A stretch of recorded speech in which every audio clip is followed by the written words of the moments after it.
Sa isang komentaryo kaugnay sa kamakailan na pagtanggol ni Naoya Inoue laban yan kay Murodjon Akmadalib, sinabi ni Attorney Dan Rex Joseph Tapdasan ng Japanese boxing phenom ay tila sagad na sa kanyang lakas. Diba? Actually, si Inoue wala na.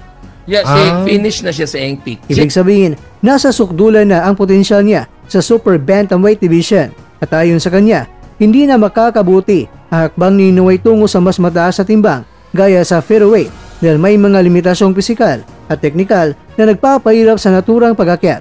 Sa ulat ng philboxing.com, nabanggit ni Tapdasan ang naturang opinyon sa kanyang pagsusuri sa laban ni Inoue kontra yan kay Akmadalib. Ayon sa kanya, sa kasalukuyang estado ni Inoue sa kondisyon, bilis, lakas at kakayahan, mas makakabuti sa kanya na manatili lamang sa 122 pounds o sa super bantamweight kaysa piliting umabante sa isang mabigat na dibisyon kung saan mas malalakas ang mga kalaban. Ang hinaing ni Tapdasan ay hindi nag-iisa. Marami ring analyst at boxing commentator ang nagtataka kung may sapat po bang lakas sa Inoue sa pag-akyat niya sa featherweight o di kaya sa higit pa ng mga dibisyon. Upang mas manawaan natin mga kwento ang sinabi ni attorney, ating suriin ang mga litimong isyo at obserbasyon sa boxing world ukol kay Inoue. Una, pisikal at timbang.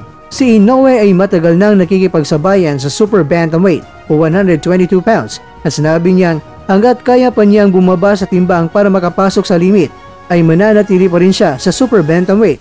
Ang pag-akyat sa featherweight ay nangangahulugang makakalaban siya ng mas malalaking boksingero na may natural na laki at mass advantage, isang potensyal na panganib. Pangalawa, mga dating knockdown at panganib sa tibay ng panga. May mga pagkakataon na si Inoue ay na-knockdown sa nakaraan 2 beses. Isang halimbawa nilang mga kwento kay Ramon Cardenas kung saan siya ay natumba sa round 2.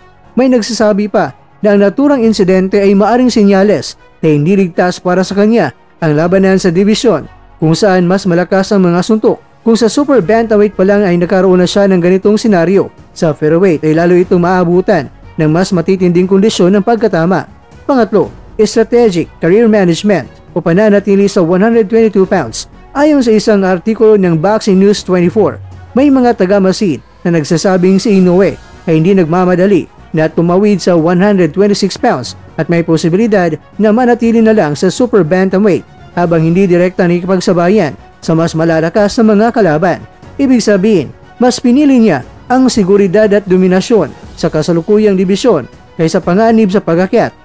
Pangapat, kakulangan ng kompetisyon sa super bantamweight. May opinyon na nagsasabing medyo dull o kulang ang malalakas na kalaban sa 122 pounds kumpara sa 126 pounds.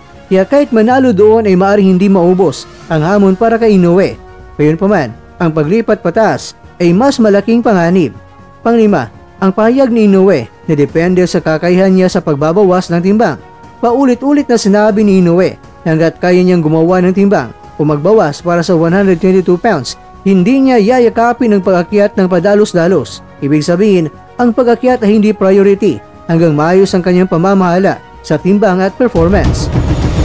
Samantala, sinabi ni Marlon Tapales sa kanyang social media post na 16 days to go, warming up for today's training at Sandman Gym bilang patunay ng kanyang matinding paghahanda para sa nalalapit na Thrilla in Manila yung darating na October 29 sa Smart Araneta Coliseum. Sa ilalim ng Sandman Promotions, abala si Tapales sa pagpapakondisyon at pag-asa ng kanyang bilis at depensa. Makakaharap niya sa naturang event ang taga Valenzuela na si Fernando Toro, isang matibay na kalaban na kilala sa agresibong estilo.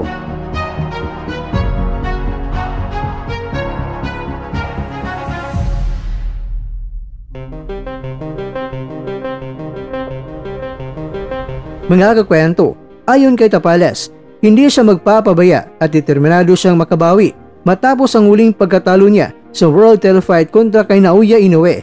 Kaya naman, gigil na sa ngayon ang taglay ang kakaibang lakas, ang nag-iisang bangungot ng Pinas.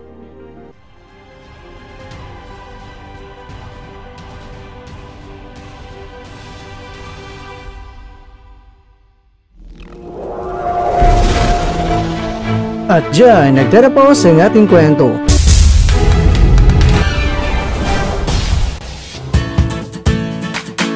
Maraming salamat mga kakwento sa inyong panonood. Pero baka naman mga kakwento ay nagustuhan niyo po ang kwento natin ngayon.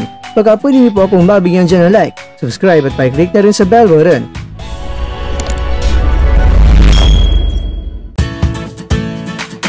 Pero bago tayo tatapos mga kwento, syempre, shoutout po muna tayo dyan sa ating mga kakwento. Kay Kakwentong Kiko YouTube TV, kay Kakwentong Orlando Samson, kay Kakwentong Joseph Bagagnan, at Kakwentong nanonood ngayon, shoutout sa iyo dyan. Bueno, hanggang dito na po muna ang ating kwentuhan at abangan nyo na po ating susunod na video. At dito lang po yan sa isang channel na kung saan maaring ito'y mga kwentong di pa na kwento sa inyo.